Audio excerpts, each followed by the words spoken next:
Hi, everybody. After 25 years in journalism, I know a lot of the people in this room, and there are many people here whose work I'm familiar with and whose work I respect. So it's great to see all these familiar faces. But until Nancy asked me to participate in this event, I was not familiar with Gloria Norris's work. And wow, that is an oversight I am very glad to have corrected. Gloria Norris is a screenwriter and independent film producer. She's worked with all kinds of directors, including some you might have heard of: Woody Allen, Martin Scorsese, those kind of guys. Her films have premiered at film festivals such as Sundance, Toronto, Tribeca, many others. But you probably already know, Gloria grew up in Manchester, and she wrote an award-winning memoir about her childhood. It's called KooKooLand. I just finished it last weekend, and it's amazing. So if you haven't read it, lucky you, there are copies to purchase. Gloria is now working on adapting the book as a limited series for television. I can't wait to see that. And she's working on her first novel as well. I'm really looking forward to hearing what Gloria has to say, and I know you are too. But before I invite her up to the podium, here's how you can get your questions in. At your table are cards, and we invite you to take one and write your question or comment on it neatly. I've said this so many times over the years. I can't read your question if I can't read your question. And then Susan or Beverly or Nancy will come around and collect it. So just write your question down while Gloria is speaking and just kind of hold it here. We're not at an auction, so you don't have to hold it up here. I'll try to get to as many of your questions as possible, and I can't wait to hear what you have to say. So with all that out of the way, it is my enormous pleasure to welcome Gloria Norris up to the podium.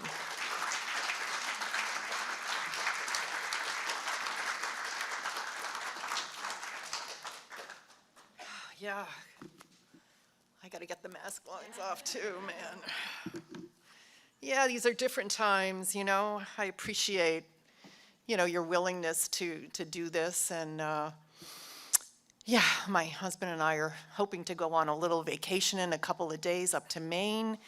You know, we had our 25th anniversary last year and didn't get to celebrate, so we want to, you know, go to Maine, and I don't want to get sick and not have the vacation. So anyway, thank you all for your willingness to do that, and just for being here. You know, I'm very emotional about this organization, I have to say. I think, you know, it's so important to this community and to this state that we all love. So, you know, I'm glad you're here supporting it. My history with Nancy, it's really been over 10 years, probably maybe closer to 15, when I first connected with her. And it was actually more accurately, she found me. That was the thing.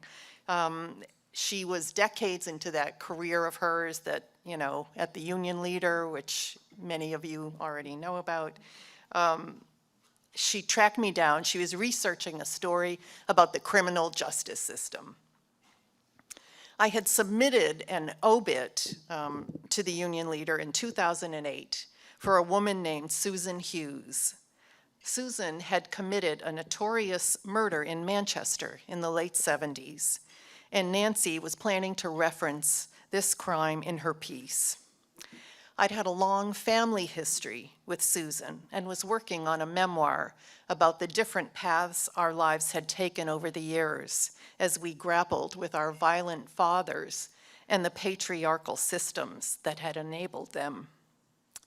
I included my contact info at the end of the obit, hoping some people might get in touch with me, you know, share remembrances of Susan, but nobody ever did. You know, it had been quite a while since the crime had happened. And like much of the investigative work that journalists and nonfiction writers do, it led to a dead end. Except in this case, it didn't exactly. It took a little detour. It led me to that woman, Nancy. And during that very lengthy first conversation we had, we discovered a shared sensibility. We were like partners in crime. Specifically, we shared an interest in criminal justice. Through our writing, we were attempting to shine some light into a few dark corners of injustice and hopefully move the needle just a little towards fairness and truth. Now, I have to say, being a truth seeker or a truth teller did not come natural to me. You know, you might say it wasn't in my DNA. I had been taught, indoctrinated really, as a child by my father not to tell the truth. As those of you familiar with my memoir, KooKooLand, know, I grew up in the Elmwood Gardens housing project in the South End. And my father, Jimmy, was a petty criminal. Any day that he could pull a fast one on somebody, you know, run a scam, pull the wool over someone's eyes, or whatever you want to call it, that was a bang-up day for him. "Keep it on a stone wall, kiddo," were the words that he preached to me, or in scarier moments, threatened me with. That meant, keep your big mouth shut. Don't spill the beans. Don't rat out your old man, or anyone else for that matter. This menacing motto, "keep it on a stone wall," clearly derived from the verb to stonewall. Here's the Oxford Dictionary definition of stonewall: to delay or block a request, a process, or a person by refusing to answer questions or by giving evasive replies, especially in politics. The example sentence given is, "The highest level of bureaucracy stonewalled us." Journalists like Nancy know the meaning of the word stonewall all too well. They encounter it every day of their working lives. They endure it, in some cases for years on end, doggedly sticking with a story until the real story comes out. They unwrap layers of lies, distortions and obfuscations, omissions and denials, and so-called truthful hyperbole, as our former president famously described lies of exaggeration, jaw-dropping exaggeration, I might add. One by one, journalists strip away these layers, these lies, like peeling an onion. By the time they finished peeling that god-awful onion, it usually stinks to high heaven. Sadly, human beings are capable of some pretty rotten things. It's dirty, grueling work getting people to come clean. But a true democracy depends on it. A true democracy will die without it. And exposing local corruption is every bit as important as exposing national corruption. All politics is local, as former Massachusetts Congressman Tip O'Neill famously stated. Local issues form the roots of our social and political system. Issues like books being censored from libraries, teachers being censored from teaching, companies polluting our communities. Local repression and corruption can end up seeding not a field of dreams, but a field of nightmares. And little lies can seed a big lie. And now I was about to talk about this, well, it's not still up there, but the issue she was talking about earlier, and I was describing it as an onion that she's been peeling for years, this list. And I noticed, because I'm going to have to kind of modify it a little because she really talked to you about it, but in the corner, you know, she was talking about it came up there, the Lori list, but it said the exculpatory evidence schedule. That is really what the name of this list is, right? Do any of you know what that means? I mean, I don't really. I just, you know, I kind of, that's how they talk about it. That's the name of the list. I don't know if she, yes, there it is. See, right up there. You know, I thought about it, and I thought on some level, maybe that's kind of intentional, you know, so that we'll glaze over, like not pay attention, tune it out. Obfuscation comes in many clever forms. Just imagine that list was called The Cops Who Have Done Some Bad Shit. You'd be forwarding that list to everyone you know. And I wasn't sure I could say that word, but I went ahead and took the plunge. But actually, okay, here's the funny part. You know, colloquially, as you know, it's called the Laurie list. And did you explain? I guess you did. Who it's named for Carl Laurie, who, you know, was a convicted murderer, right? And he had his conviction overturned because there was a bad detective who had worked on his case. But, you know, Nancy was telling me about this on the phone. It was like, Laurie list, Laurie list, Laurie list. I really didn't know what the hell she was talking about when she went on about it. The Laurie list, it sounded like some perky kind of social media influencers' top 10 favorite TikToks. You know, the Laurie list, number 10. Okay, here I go.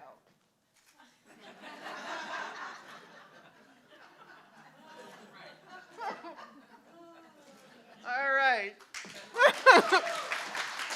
I looked at TikTok and I thought I would be brave. I would risk, you know, Nancy risks all kinds of things. So I thought, you know, we got to get a little lightness in this. This is a dark topic. Anyway, that dance would not have made it onto Laurie's list. I am too old now. I'm too old. And I am not perky enough. I was never perky. Never, ever perky. Not even as a teenager at Central, where I was sullen and bookish, as most aspiring writers worth their salt are. Nevertheless, the school is about to induct me into its Hall of Fame this Friday. Yay, right?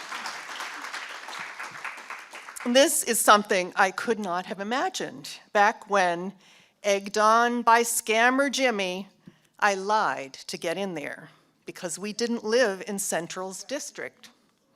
So hey, maybe Jimmy was right after all. Lying is the way to go. Lying gets you into the Hall of Fame. And unfortunately, sometimes it does. Way too often it does. Sometimes it seems like the biggest liars out there are the ones reaping the greatest rewards. In politics, in business, sports, entertainment. So many big shots turn out to be big fat liars. What people can get away with, they do, and the only thing that matters is success, no matter what you do to get it. It's hard not to get disheartened for me, and even start to wonder, do people even believe that honesty is the best policy anymore? The tech world loves that saying, fake it till you make it. You know that saying? It's their philosophy. Elizabeth Holmes, who was the CEO of Theranos, you probably heard about her, about her lately, the disgraced blood testing company, she took that philosophy so far, she was willing to give people phony blood test results, making people think they were sick when they were fine and fine when they were sick. Now that is sick. And she didn't just snow the customers who showed up at her bogus Walgreens wellness centers. Heck no, you know. Henry Kissinger and George Shultz were, you know, on her board. Rupert Murdoch, the Fox News owner, was her biggest investor. I guess the bigger they are, the harder they fall for baloney. Of course, when an intrepid reporter named John Carreyrou, he worked for a Murdoch paper, so he was risking his job. When Carreyrou finally broke the Theranos story, Elizabeth Holmes staunchly denied it. No surprise there. She just layered on more lies. Then she gathered together all of her employees and led them in a real badass chant. And I don't know if I'm going to use the word, F you, Carreyrou, F you, Carreyrou. She used the real word. I don't want to offend anybody. Anyway, reporters get all the love, right? Don't they? Honestly, in so many areas of our lives over these last few years, it's felt to me like we're moving in the wrong direction, backwards. Back to the good old days I wrote about in KooKooLand. When my sister nearly died from an illegal abortion, yesterday's headline. when my father Jimmy and his buddies flaunted their racial hatred with abandon. And when Jimmy sprayed DDT all over the North End yards he landscaped, and kids played in those yards. That's what so many people are trying to drag us back to: deregulation of industry, racial animosity, and gender tyranny. But whenever I start to feel really pessimistic, hopeless even, about where we're headed, some brilliant, hardworking journalist like John Carreyrou writes a blistering expose that corrects our course even just a little bit, and it restores my faith that good people can make a difference and that the truth wins out in the end. Again and again, journalism restores my faith. Journalists send liars to an entirely different hall of fame, the one where they belong, the hall of infamy. And journalists, they're the real Hall of Famers in my book. They deserve all the accolades. I was actually thrilled to see this past December that these two journalists shared the Nobel Peace Prize. I really wasn't aware of that. I don't know how it got by me, but unbelievable. Maria Ressa from the Philippines and Dmitry Muratov from Russia. If you get a chance to look at their speeches, they are amazing. Muratov was forced to shut down his paper after Putin invaded Ukraine, and Maria Ressa has had the threat of a long prison sentence hanging over her head for months. Every day, brave journalists like them risk their lives to get out the truth. They're public servants as much as any police person, firefighter, healthcare worker, or teacher. In fact, they do all of those jobs rolled into one: catch the bad guys, pour cold water on raging fires, heal what ails us, and educate us about, well, everything. If only we pay attention.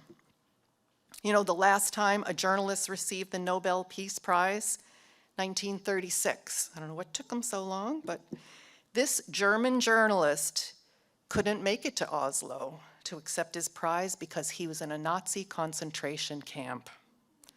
4 years earlier, in 1932, 7 years before the start of the war, he wrote that the Nazi ideology was laying the foundation to justify murder. He saw the writing on the wall, and he wrote about it. If only people had listened. Journalists are the oracles of our modern world. All the more heartbreaking that these days, they so often should be the ones accused of lying. Because when we hear those accusations of fake news or slurs about lamestream media, enemy of the people, that's what we're actually supposed to believe. I mean, that journalists are liars. They're scam artists, like my father, intentionally out to deceive the public. Now, to be totally honest here, there have been instances through the years of journalists fabricating stories. Yes, of course there have been. I mean, no profession is 100% free of scammers. One Washington Post writer even had her Pulitzer taken away in the early 80s.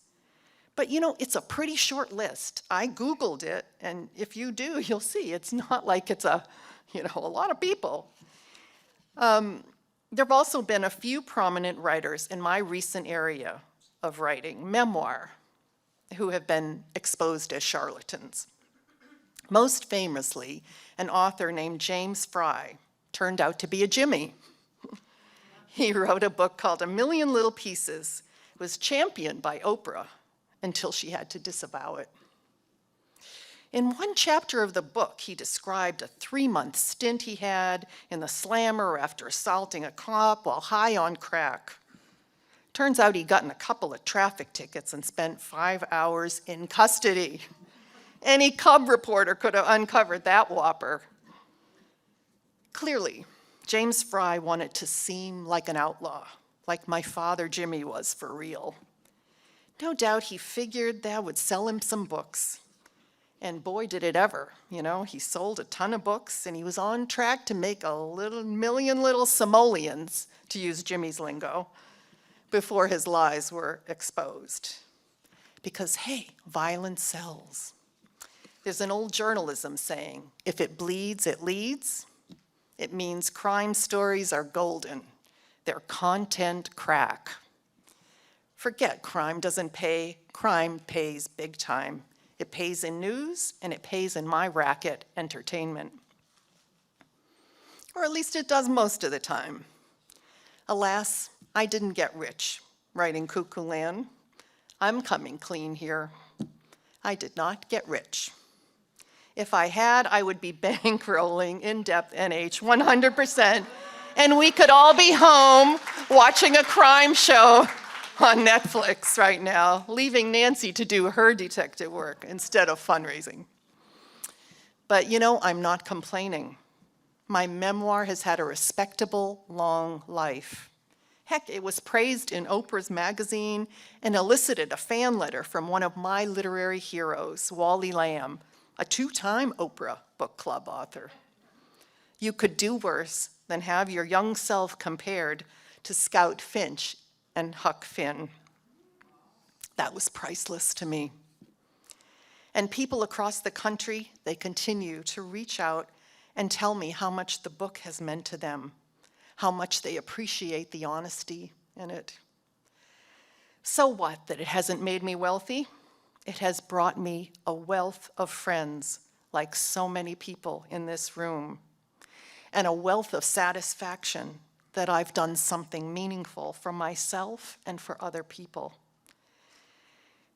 And the way I see it, who's to say what impact the truth about my life has had?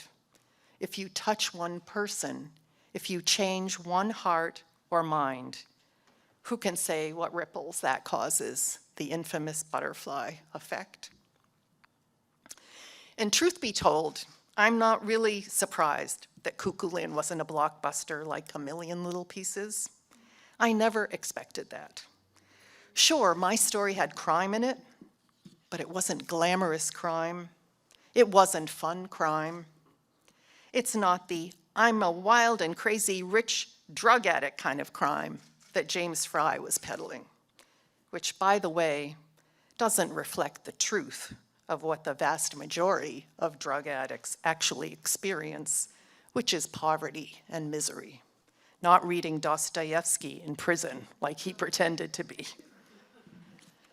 No, the crime in my book, domestic violence, it's not fun. It's not entertaining. Domestic violence is 1,000,000 times more common than serial killing, but nobody wants to make a mini-series about it. It's too close for comfort, too true. Most of the people in this room know an abuser or someone who's been abused, though chances are you might not even know it. Domestic violence hides in plain sight. It is a crime of hiding bruises, hiding rage, a crime of ugly, sad lies. Now, I could have pulled back on the domestic violence. I could have played down the abuse story and emphasized the twist and turn in the murder story, made it, strictly speaking, more of a true crime story. In the business I spent all my career in until I wrote this book, the entertainment business, man, true crime is hot. You know that. I mean, it's hotter than hot. There are true crime blogs and podcasts and websites, miniseries, documentaries galore. But in my case with KooKooLand, the one thing I felt certain of was simply treating this story like true crime would have ignored the true crime, and it would have been untrue. When it came to writing about my life, about my father, there were an overwhelming number of choices to make. Think about it. There is a staggering amount of information that makes up a life, anyone's life. There are thousands of moments, millions of incidents, 1,000,000 little pieces, if you will, that you can choose to include. And perhaps more importantly, there are a million things you could choose to omit. There are many opportunities for those lies of omission I mentioned earlier. Now, my father, Jimmy, he was a very charismatic guy. I could have portrayed him more simply as a colorful rogue, a guy who spoke in cool lingo and charmed the pants off of nearly everyone he met, which was really and truly how he was. I could have shifted the balance from how brutally frightening he could be to how delightfully amusing he often was. In writing, as in life, everything is a balance, and you can easily tweak that balance. I could have emphasized the man who called me a treasure in the last weeks of his life, more than the man who tried to kill me and my mother in the last weeks of his life. But both of those were true, but unfortunately, one was more true. In doing this kind of writing, you've got to find the more true. Understandably, people do love stories of redemption and reconciliation. They make us feel good, like that's possible in our own lives. It's harder to accept that some people never change. Some people, in fact, even get worse. I had to try and resist falling prey to my father's charm when I was writing about him. I had to do my damnedest to look at him the way a journalist would, with objectivity. There's a line from a film I love called Almost Famous, which captures this literary struggle. The late great actor Philip Seymour Hoffman, playing real-life legendary music journalist Lester Bangs, gives some advice to a young novice journalist who's grappling with how to write about a band because he spent weeks on the road with them and, he's gotten seduced by them. They've befriended him, they feel like his family now. And how can you betray your family? Bangs tells him straight out, if you want to be a real friend to them, be honest and unmerciful. Honest and unmerciful. He really hits that word. It sounds harsh, it sounds mean even. But that is the job. This job often is harsh. Writing real stories about real people is not for the faint of heart or weak of stomach. People you care for end up hating your guts. You make enemies. Every last one of Jimmy's remaining family have ghosted me since KooKooLand came out. Relatives that I spent Greek Easter with for years have not spoken a single word to me. They wanted me to keep Jimmy on a stone wall, not throw rocks at him and knock him off that wall, off of his pedestal. But I have no regrets. I wanted to tell a true story of abuse and of an abuser, a man who just happened to be my father, a man who knew how to butter people up until they melted, me included. But when it came to writing about him, I couldn't let myself melt.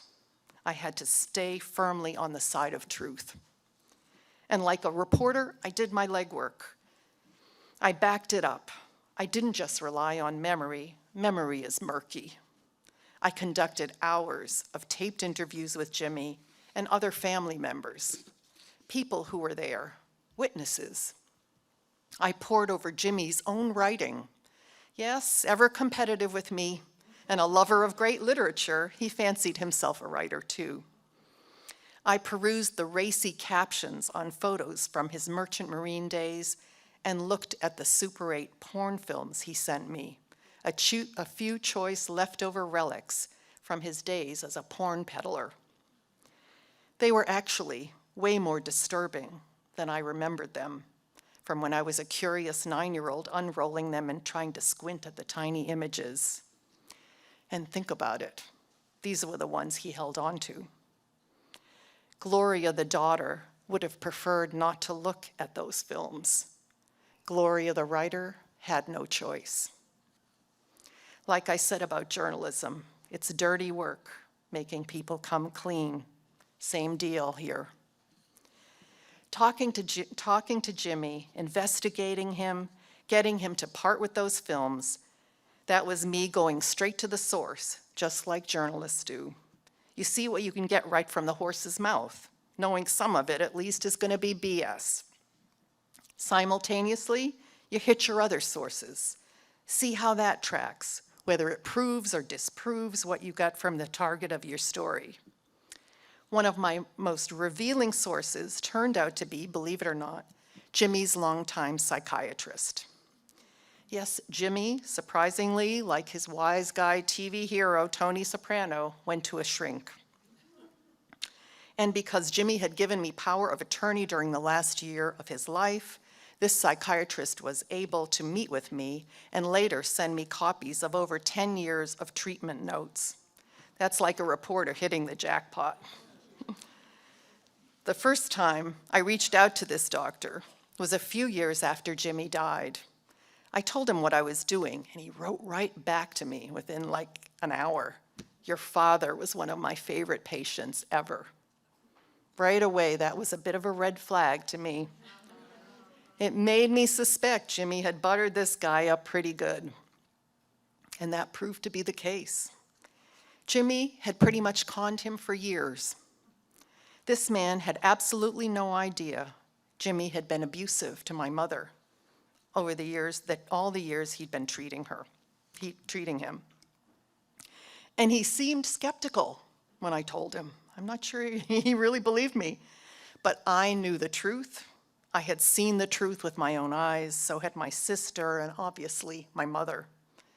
And I had other evidence. I had the police report from a time late in life when Shirley, so fearful for her life, finally called the cops. The report described bruising on her leg from where Jimmy had thrown a hammer at her, described Jimmy trying to strangle her and threatening to kill her. It contains Shirley's admission that he had abused her for years and years. After this incident, which the doctor knew about, he had written a letter to the court in support of Jimmy. I uncovered the letter in Jimmy's belongings. It said that for over 40 years, Jimmy had had an extraordinarily warm, loving relationship with his wife. And you know, there's some truth to that. Jimmy could be very loving. He'd trek into the woods every single spring to find a rare trillium orchid for Shirley. But more true is that she lived in daily terror for over 40 years. And unlike this doctor strongly insisted in his letter, this domestic violence incident was not a total anomaly. And the doctor's prediction that Jimmy would not be violent again was downright absurd, given that the very next day he pulled a gun on 2 policemen who were arresting him after he violated his restraining order. Despite all this violence, this true violence, not some make-believe violence, Jimmy got off with a measly $200 fine for assaulting Shirley and probation for pulling the gun on the cops. I have to think that that shrink's letter went a long way to sealing that deal. Let me be clear, I am not blaming this doctor for not knowing Jimmy better. Shrinks have a tough job digging out the truth too. If somebody's a phenomenal, charming liar like Jimmy, well, you got your work cut out for you, you know? No matter how good a digger you are and how hard you dig, you never can get to the bottom of things, the bottom of who they really are. My husband's favorite line from KooKooLand regarding Jimmy is, he could charm a bird off a tree, and if not, he could shoot it off. That pretty much sums up Jimmy. Investigating him was a tough, many years long task, but I do think I got it right. After the book, some people who knew him said, "Boy, that was Jimmy." Others said, "Boy, that's not the Jimmy I knew." And both of those things were true. In the end, trying to get to the truth, whether you're writing memoir or journalism, is like following a maze. You don't know where the hell you're headed or where you'll end up.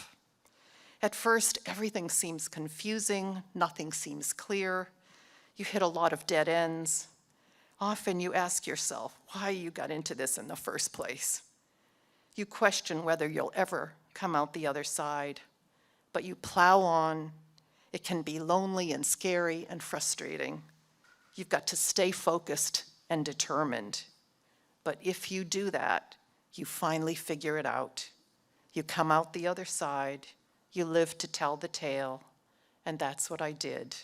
And that's what Nancy does too, every day. Let's keep on supporting her and helping her do that. Thank you.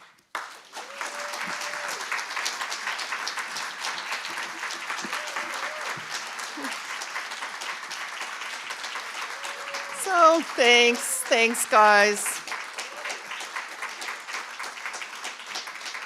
Heavy times we're living in. I hope it wasn't too much of a downer for you. You know, I put that little dance in there hoping I could just, cut the energy here. But so we're gonna go over there. Laura and I are gonna have a little tete-a-tete, and I'm looking forward to that. I hope you are too.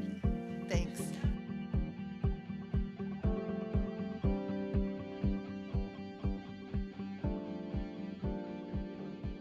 Gloria and I are going to keep our interview short so that we have plenty of time to answer your questions. So I hope you were jotting things down while she was talking. So I don't want to give away everything in KooKooLand because I want people to read and buy the book.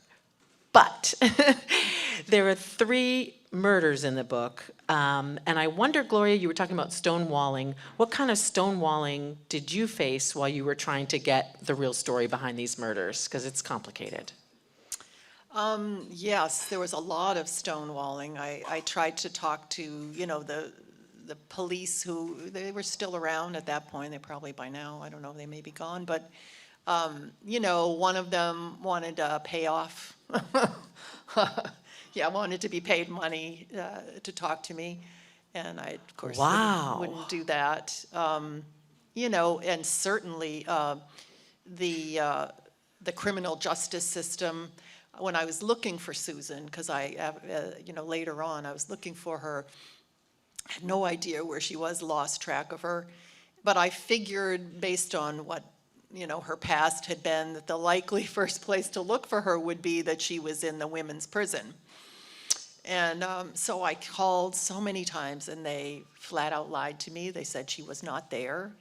And, it just went around and around and around. Finally, I thought, well, maybe, she's on probation. So I started trying to call probation officers, and I reached this person who, was just like a newbie. And that's what you want, right, Nancy? Who didn't know any better. People who don't know any better. And he was like, oh, yeah, she's in there.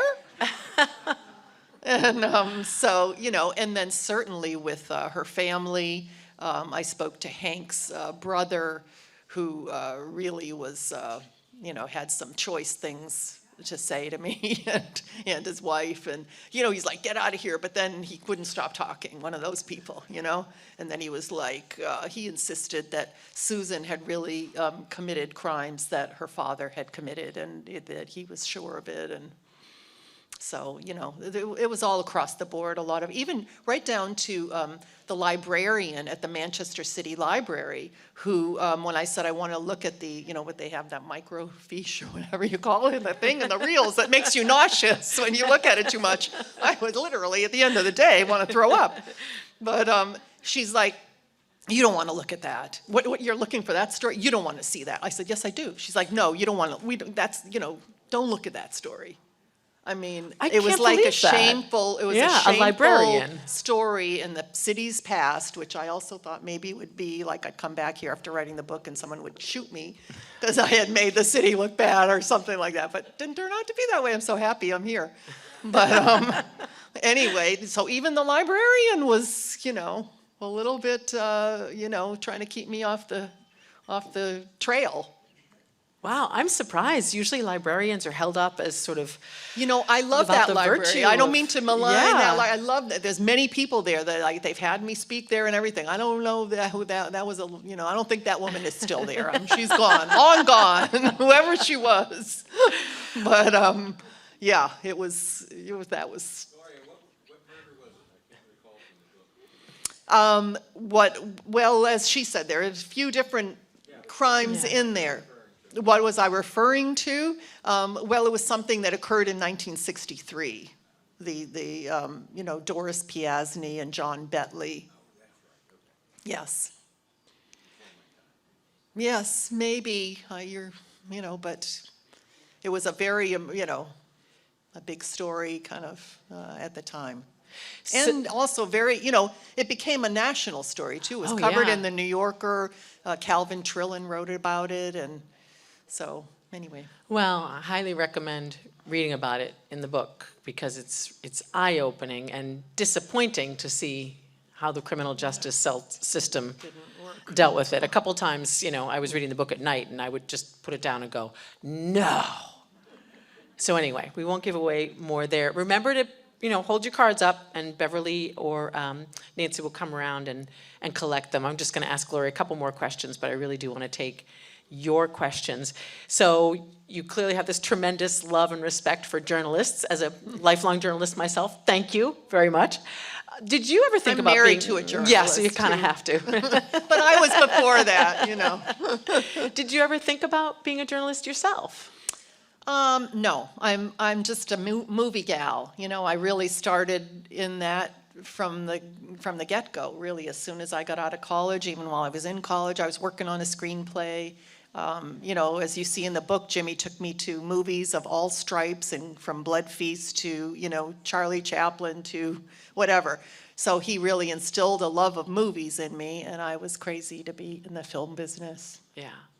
Well, how were newspapers, journalists regarded in your household? I mean, did Jimmy get the, Manchester Union Leader? Oh, he was not a fan of the Union Leader. Sorry to say. No, he thought Loeb was a, whatever. I'm not going to go quote him on that. I don't know, I don't think anybody likes that guy anymore after what came out on Sunday. So, no, he read the Boston papers, but not the Boston Globe. He read the other one, the Herald, or, the Record American. Yes. Oh, wow. There you go. It became, yes. So it wasn't a household. And, he read the Daily Racing Form. Nobody knows what that is. That's their thing for the horse racing. That was his paper of choice. So he wasn't like getting his daily paper and looking at it and yelling about news headlines and so Well, forth. he was very informed. I mean, he Yeah. had extremely high IQ, so he stayed informed, and he read a lot of history, and he read, so. You talked about your father's whole side of the family kind of blackballing you after the book came out. What about your mother's side of the family? Shirley, Yeah. she's just one of my favorite 180 characters. degree difference, Yeah. really something. I mean, I had cousins come out of the woodwork that I had not ever met. They sent me, like, do you have anything of Grammys? Like a cake plate would arrive in the mail because you don't have anything from Grammys? Oh, no. And they got together. They write to me all the time. We only wish that Aunt Shirley was going through, we knew what she was going through. And yeah, so there's a silver lining there on the other side. Well, and you mentioned in your talk that your book has touched a lot of people and you're happy about that. Who specifically do you think, Gloria, this book helped? When you and I talked on the phone, you mentioned some of the people that have reached out to you, and that's been really meaningful for you. Yes, yeah. I think there's so many issues in this book that, you pick your poison, Everybody can find something. Certainly, the alcoholism issue, a lot of people who have had alcoholism in their families, which is pretty much everybody in this country, they relate to that. And it isn't, it's interesting. It isn't really a class thing. A lot of people who have reached out to me are people who are, have money in their families, but they recognize, certainly abuse. Like I say, we all know somebody who's had an experience with that. So that's yeah, there's all kinds of. Prison groups, you said, have Oh, yeah. reached out to you? Well, and- yes, there are yeah. people who run these different, book clubs at the prison. So I've spoken to both the men at the men's prison, which I really, really wanted to do, because, some of those guys are abusers. Some of them, either children, whatever. And you hope that you can, shift the course a little bit there. And then the women also, I've spoken also to, I was at the YWCA, I spoke there, and then some people came up to me afterwards, and they ran a shelter for women. So it was one of those places where they kind of, tell you the addresses here. Would you come and talk to these women? And right after I left that thing at the Y, I said, yes, I'll come right now. And I went to the secret place, and they let me in, and I talked to them, sat around for quite a while in the living room. Wow. Well, that relates to a question I have from our audience, and we still have a little bit of time to answer your questions, so just hold them up, and Beverly or Nancy will come around and collect them.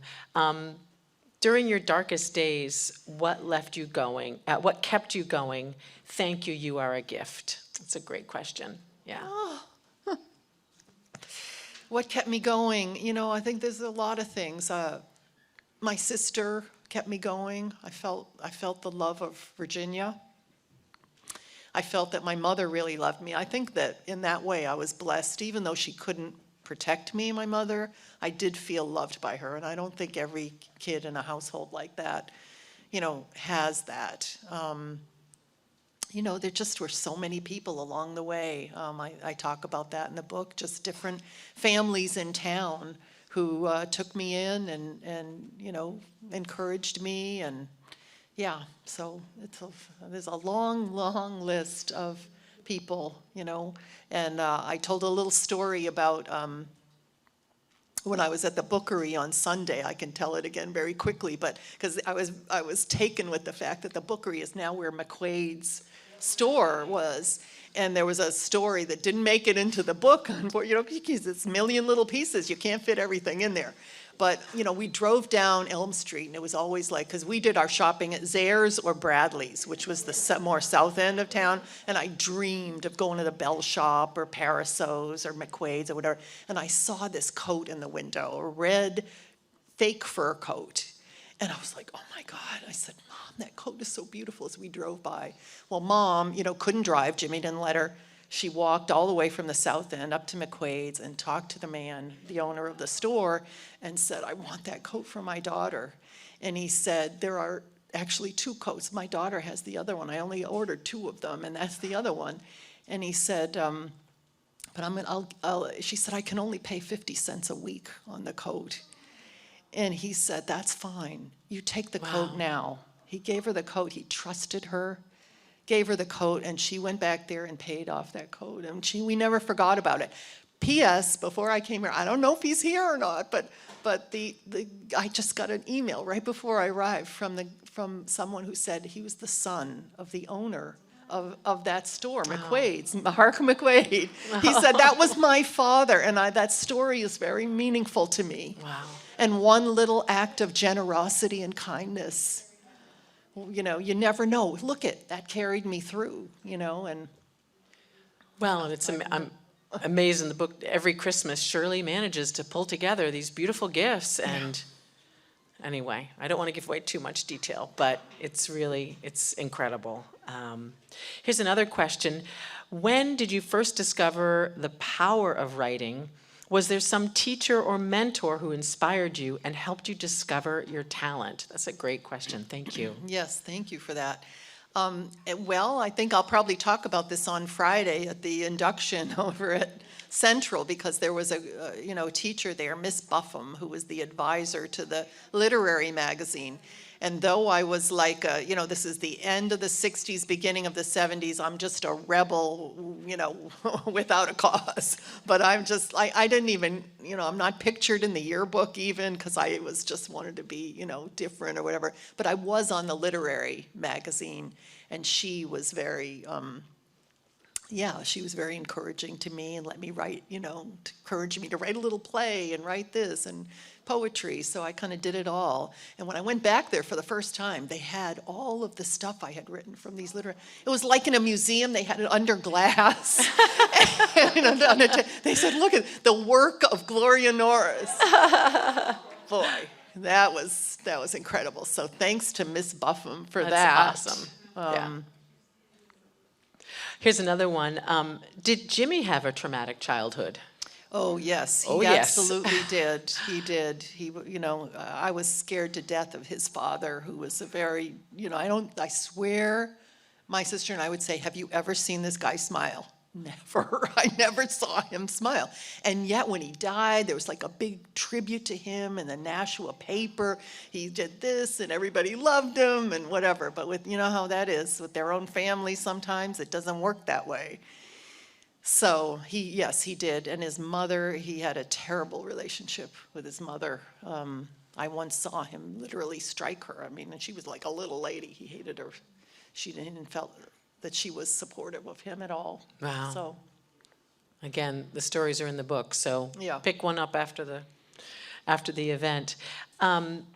Is the abusive culture of Hollywood changing? Wow, thank you to whoever submitted this one. whoa, I wish.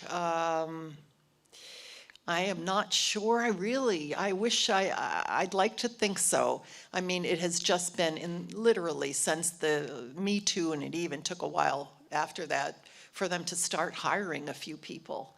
So I think that's going to bring some change into the, Hollywood situation with more women directors and writers. But it's a heavy lift there, because I think they just want to go with what makes money, and they feel what makes money is a lot of violence, and they have that prejudice, and there's some truth to it, that women will go to movies about men and that men like, and that men will not go to movies about women and the issues that women like. So that's their challenge, to try to expand out that quadrant, as they call it. Can you talk about your visit to see Hank outside the prison grounds as a young child, and why that was important to the story? And again, Hank is one of the people who committed a murder in the book. Yes, and it was terrifying, because now we knew what he was capable of, and he was just kind of walking around there with impunity. He didn't seem like he was, he seemed like he could walk off the grounds, and was doing whatever he did when he was not, in custody. So what exactly was the Why this was important to the story. Yeah. Well, I think that's it. I mean, it's part of, the way the criminal justice system was not working then, was he was, living, even though he'd committed crimes, he was really not paying much of a price for it. Yeah, he's kind of sauntering around, and he's the big man on campus, and then Yeah. you start to realize, okay, this is the way it's going. Yeah. And also there's a detail in there, which I think is a very big detail, which is the reveal of a weapon that my father had, that had a Nazi emblem on it, and it was in the glove compartment of the car. So I'm just going to ask one or two more questions to give you all time to chat with Gloria after, go over and get a book, have her sign it, but one or two more questions. This one is for both Gloria and Laura. Given that InDepthNH.org comforts the afflicted and afflicts the comfortable, I love this question, how can it successfully suck up to rich people and raise the big bucks like NHPR does? You first. You better take that one. Boy, oh boy. I mean, since I've left home, I've navigated that world. I went to Bennington College right from the projects, and that was the most expensive school in the entire country when I went there. I went from 0 to $1 million plus. And it was, Paul Newman, Rita Hayworth, everybody had a last name that was a product. Edie Manischewitz, Valerie Belmont Racetrack, everybody was like a somebody. And so, I got to navigate in that world. I was going to New York and going to Park Avenue apartments, and, it's tricky. It's very tricky. I don't know, you just, I don't know, I think you still have to stay in your truth, and that's what you do. And you can't sell yourself out and be somebody that you're not. You have to hope you're going to find that person and make that connection, or people, not just person, but. Last question. You Your didn't next. answer that. Oh. You got away with it, Laura. I want to hear. Yeah, I want to right. hear what you have to say. I was thinking about that. I don't really know how to answer that, except that when I was on the air for 25 years, I tried to speak the truth as well as I saw it. And I think the success of the show speaks to the work that I did. So I hate to, people often ask me about, what about NPR? What about NHPR? And I really am uncomfortable answering that, because I just basically, and Ellen Grimm is here, my sister from another mister. She's my senior producer for many years. I just basically came in, did the work, and went home.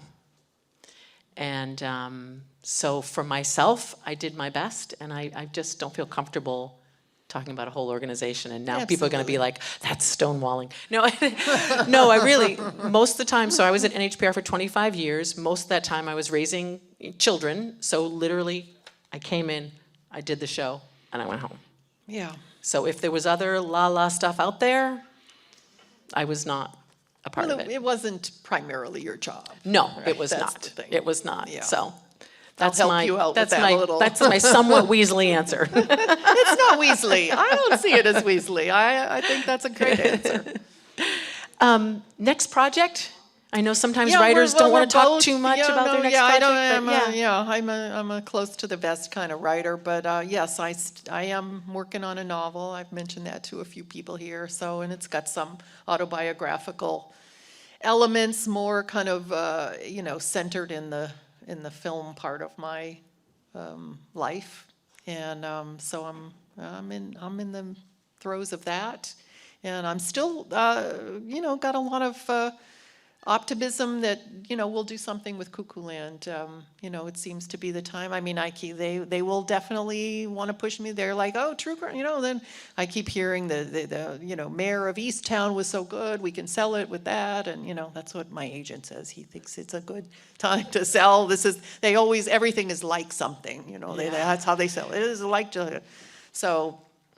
We'll see. That will be a real challenge to me, to stay in the truth, and yet you can't keep it the same. It definitely has to change. I have to change the time frame. Every time you see one of these things, it's like disclaimers up the wazoo. There's going to have to be changes. And I think it's easier if I've adapted other people's work, but to do your own is really tricky. Yeah. Well, I can't wait to read the novel. Thank you. So come yours back. too. Yours too. Yeah, mine too. So come back and talk to us about it. But for now, I'll close it out. We're a little over 8 o'clock, so I know it's a school night for a lot of folks. But please do, if you haven't bought the book yet, just get it. It's awesome. Okay, thanks everybody.